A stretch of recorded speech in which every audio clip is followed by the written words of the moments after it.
Moving on to long ball number 2 here on Friday. Should Christian Pulisic take the summer off from the men's national team and put his feet up and rest his body for the Gold Cup this summer?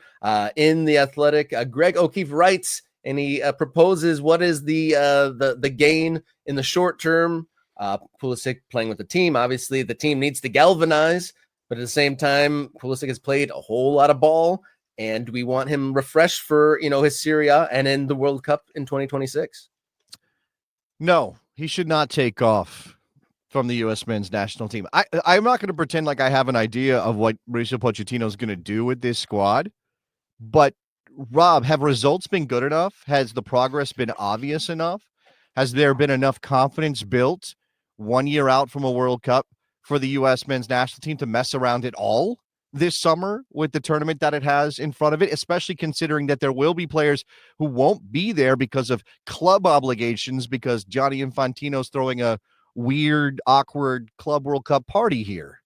Like we don't have the benefit here of taking it like, oh, well, let's give Christian the summer off. We're going to be fine next year. I need to see something that looks like a well-oiled machine if I'm going to have any confidence that Pochettino's the right guy for this team next year. And they're not going to fire him. They're paying him a lot of money. It's only a year away. It would be ridiculous to do so. He needs to have all the tools that are available to him to be able to figure this out this summer. I would love that the situation allowed him to take the luxury of taking the Gold Cup off and resting, but the situation, just as you outlined, doesn't call for it. Like that I think taking it off is a luxury, but pardon my French, but that the team really has to shovel some shit right now and really get themselves out of a mess. And your body probably needs the rest, Christian, but I think you got to get the team galvanized, and you got to get some sort of cohesion and really just find the team. What is the team that's going to go into the World Cup? Who knows? Yeah, absolutely. Look, there will always be players missing. I mean, generally speaking, sometimes the stars align and you have all of your best players available for a major tournament. But that usually doesn't happen, right? There's always one or two guys who are dealing with something and you have questions about that.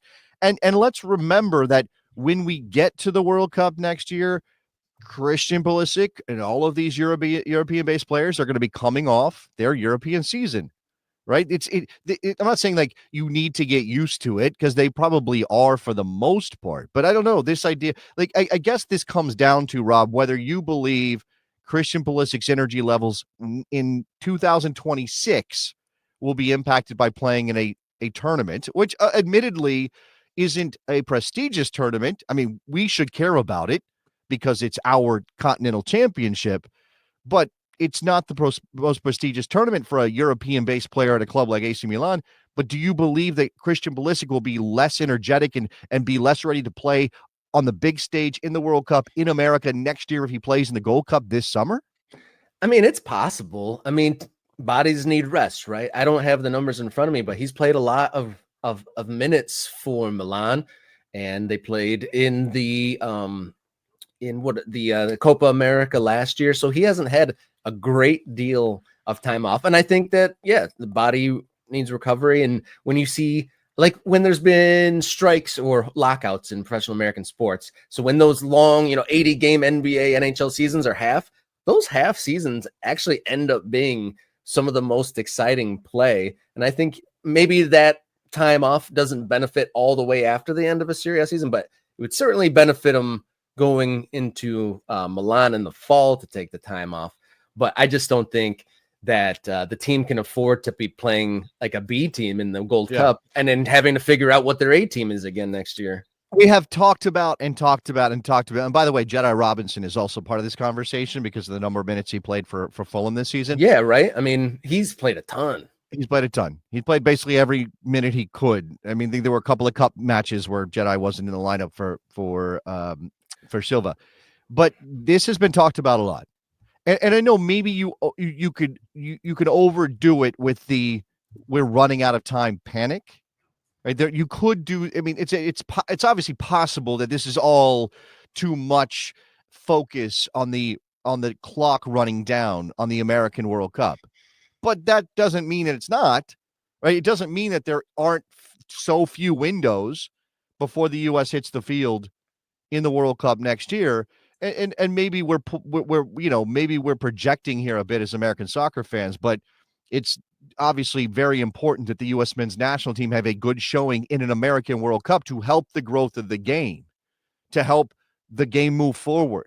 If the goal is, right, I want to make sure that everybody, we're thinking about ourselves here and what our motivations are. Some people out there, they just want to see their club team win a title, win a trophy, whatever. Some people just want to enjoy the game and don't even really care that much about whether soccer in America explodes to the level that Stephen A. Smith is talking about it on a regular basis. I mean, not all of us need that, right? Some of us just want to enjoy the game and can sort of set it into its little corner. It's over there on that shelf, right? American football and baseball and basketball and those things are over here. That gets a lot of attention. Soccer's over here, and I'm fine with that. Some of us don't want it to remain that way. We want to pull American soccer out of the shadows. We want to see it grow because our goal is to see our men's national team win a World Cup, win one.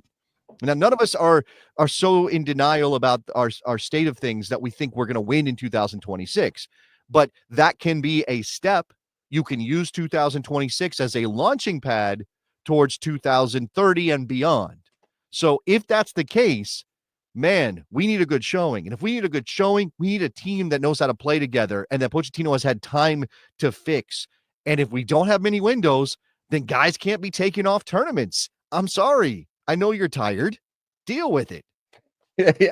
You're tired. Deal with it. Is that this show's version of shut up and dribble or something like that? I mean, that's politics, and this is not politics. This is. And look, I do have empathy for these guys that are being asked to play a lot, right? And this Club World Cup thing is pretty ridiculous on that front. Right. There's an article, I think, over The Athletic as well about the number of miles that Inter Miami is going to be traveling this summer and how hard that's going to be on 38-year-old bodies. Christian Pulisic's not 38. He's not 38.